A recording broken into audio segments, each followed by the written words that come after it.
आप पीछे कर दीजिए।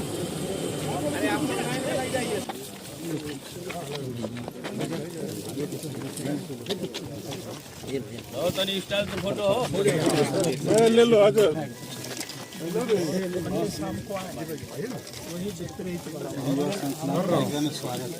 उसका कमेटी गठन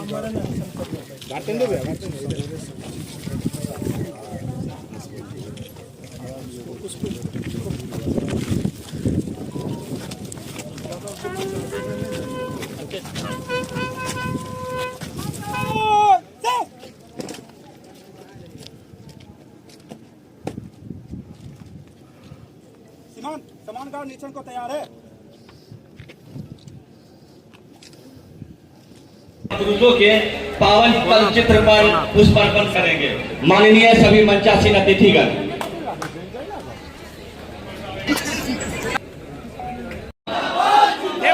युवा मोर्चा जिंदाबाद। इस मानववादी परंपरा के स्वर्ण पृष्ठ का हम किसी कार्यक्रम की शुरुआत से पूर्व उस दीप प्रज्वलन एक बड़ी कड़ी रही है। इस कड़ी को आगे बढ़ाते हुए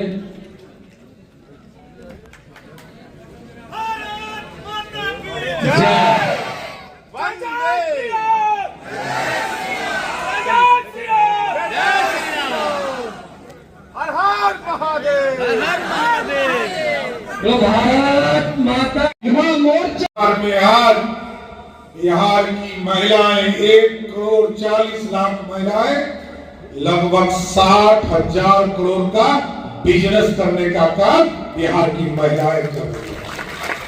और हम लोगों ने तो तय किया कि इस बार बिहार में 2,70,00,000 परिवार है साथियों।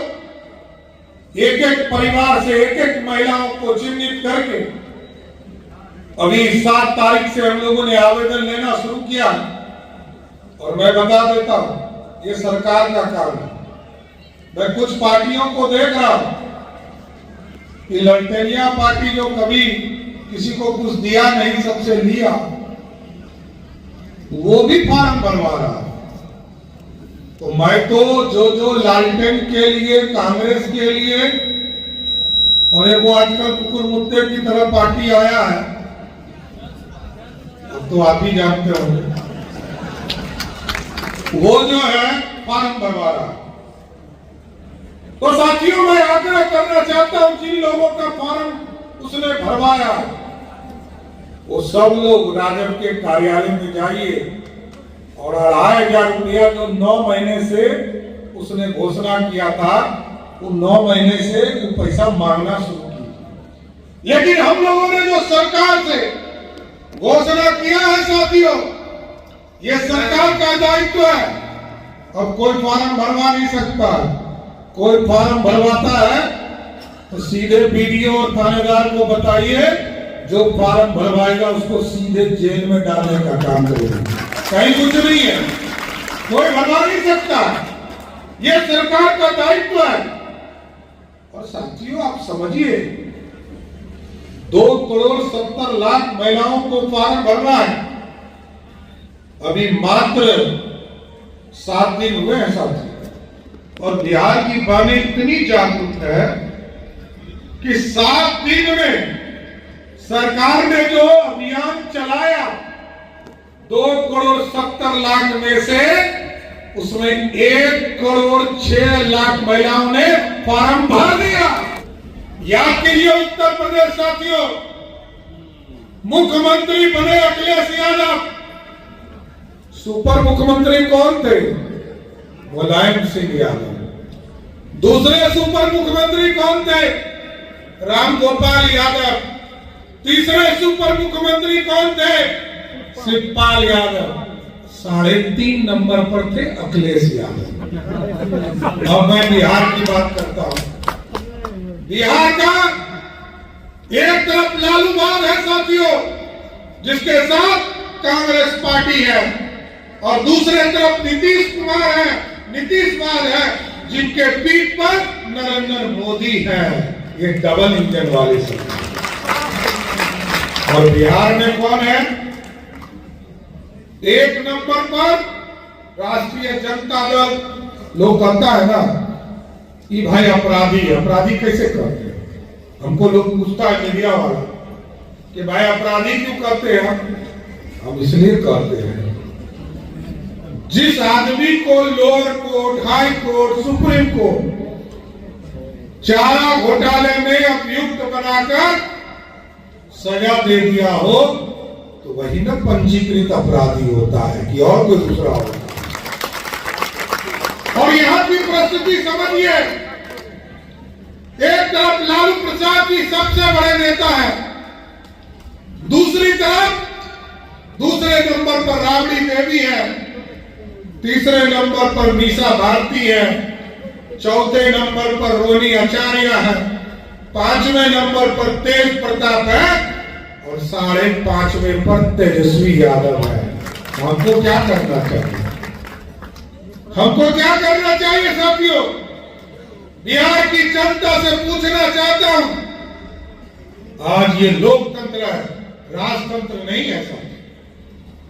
लालू जी सत्ता में आए, जब तक वो विरोधी दल के नेता थे, कहते थे ये लोकतंत्र है, राजतंत्र नहीं है, और कहते थे कि रानी के पेट से राजा नहीं पैदा होगा क्योंकि यहां लोकतंत्र है साथियों। और लालू जी ने पहले रानी भी लाया, फिर राजकुमार भी लाया, राजकुमारी भी लाया, दूसरी राजकुमारी भी लाया, राजकुमार भी लाया। अब कहीं अब दो और बहन कहे कि भाई हमको भी राजनीति में आना है तो वो आ सकती है। तो लोकतंत्र वाला राज चाहिए या राजतंत्र वाला चाहिए? और क्योंकि इसलिए कहता हूं साथियों, क्योंकि लालू जी पहले कहते थे कि हमको वोट करो, फिर कहा राबड़ी देवी को वोट करो, फिर कहा तेजस्वी यादव को वोट करो, एक बेटा को घर से निकाल दिया। कहीं मालूम चला कि अगला चुनाव में, इस चुनाव जब हार जाएंगे तो अगला चुनाव में कहेंगे इस बेटा को भी निकाल दिया, इस बेटी को वोट करो। तो हम क्या करेंगे? ये राजतंत्र थोड़े है, लोकतंत्र है साथियों। इस भारत को सोने की चिड़िया बनाना है साथियों। और याद कीजिए, यही बिहार है, यही मगध है जिसने इस भारत को स्वर्णिम काल दिया। पंडित चाणक्य के नेतृत्व में, सम्राट अशोक के नेतृत्व में आज यदि स्वर्णिम काल इतिहास के पन्ने में आप पढ़ते हो तो आप स्वयं याद करते हो कि पंडित चाणक्य ने भारत को स्वर्णिम काल दिया है। आज तक कोई भी सरकार आई, सबने भारत को लूटा, लेकिन मोदी जी का पॉकेट मिला आपको आज तक? मोदी जी के परिवार का नाम जानते हैं आप? नीतीश कुमार के परिवार का नाम जानते हैं साथियों? देखिए यही है। हमने कभी हिंदू और मुसलमान नहीं किया। मेरे एक मित्र पत्रकार हैं, वो हंस रहे हैं। मैंने कभी नहीं किया, लेकिन पीड़ा तो जरूर होती है। पीड़ा तो जरूर होती है। अगर नीतीश कुमार ने साइकिल दिया तो हिंदू मुसलमान नहीं किया। बच्चियों को ड्रेस दिया, हिंदू मुसलमान नहीं किया। 10,000 वजीफा दिया, हिंदू मुसलमान नहीं किया। 25,000 दिया, हिंदू मुसलमान नहीं किया। 50,000 दिया, हिंदू मुसलमान नहीं किया। इस जिले में मैं टंके की चोट पे कहूंगा, प्रधानमंत्री आवास मिला, हिंदू मुसलमान नहीं हुआ। मैं एक गांव गया था, जोकिया गांव गया। हमारे साथ बगल के विधायक भी साथ में थे, कुंदन जी। लोग जुट गए, एक मौलवी साहब थे। मैंने उन्हें आहिस्ते से बुलाया। मैंने कहा, मौलवी साहब नजदीक आ जाएं, आप मेरी बात सुनेंगे अच्छी तरह से तो दूसरे जगह भी अच्छी तरह बताएंगे। और नहीं सुनेंगे तो खुदा से जुदा कर देंगे। मौलवी साहब को प्यार से बुलाया, हंसते हुए आए। हमने कहा मौलवी साहब, नरेंद्र मोदी, नीतीश कुमार ने अपनी योजनाओं में हिंदू मुसलमान किया। कहा नहीं, घर आपके मोहल्ले में मिला, हिंदू मुसलमान हुआ। कहा नहीं। हमने कहा शौचालय मिला। जब मैं शौचालय का नाम लेता हूं, उन लोगों को मैं चुनौती के साथ कहना चाहता हूं जो अपने को कांग्रेस कहते हैं या कम्युनिस्ट कहते हैं या आरजेडी कहते हैं। क्या नरेंद्र मोदी और नीतीश कुमार के पहले गरीब की बेटी बहन सड़कों पर शाम में हमारी बेटी शौच करने जाती थी, कभी चिंता हुई? क्या केवल बड़े लोगों के बेटी और बेटियों का, बहुओं का इज्जत था? इज्जत सबों का समान होता है कि नहीं? ये अगर चिंता किया तो यही नीतीश कुमार और नरेंद्र मोदी की सरकार में। मैंने पूछा मौलवी साहब, आपके टोले में शौचालय मिला? हाँ मिला। हिंदू मुसलमान हुआ? नहीं हुआ। मैंने कहा नल जल मिला? हाँ मिला। हिंदू मुसलमान हुआ? नहीं हुआ। मैंने कहा मौलवी साहब, आपके घर में बिजली लगी? हाँ लगी। हिंदू मुसलमान हुआ? नहीं हुआ। मैंने कहा गैस का चूल्हा मिला? हाँ मिला। हिंदू मुसलमान हुआ? नहीं हुआ। मैंने कहा कि 5 किलो अनाज मिला? हाँ मिला। हिंदू मुसलमान हुआ तो नहीं हुआ। मैंने कहा 5 लाख इलाज के लिए आयुष्मान कार्ड मिला?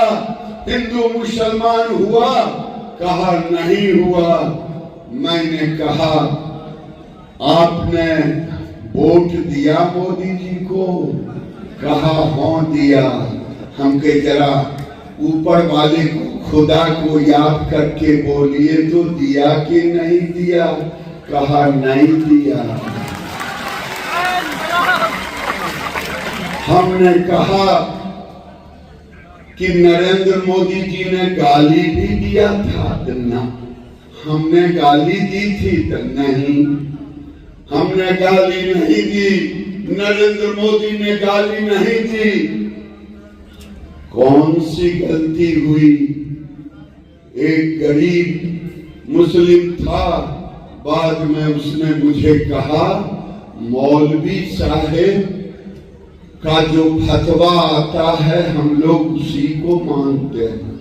मैं डंके की चोट पे कहता हूँ मौलवी साहब ये काम बंद कर दो, आम मुसलमानों के ऊपर फतवा मत जारी करो। ये राजनीति है, आपका काम है धर्म का प्रसार करना।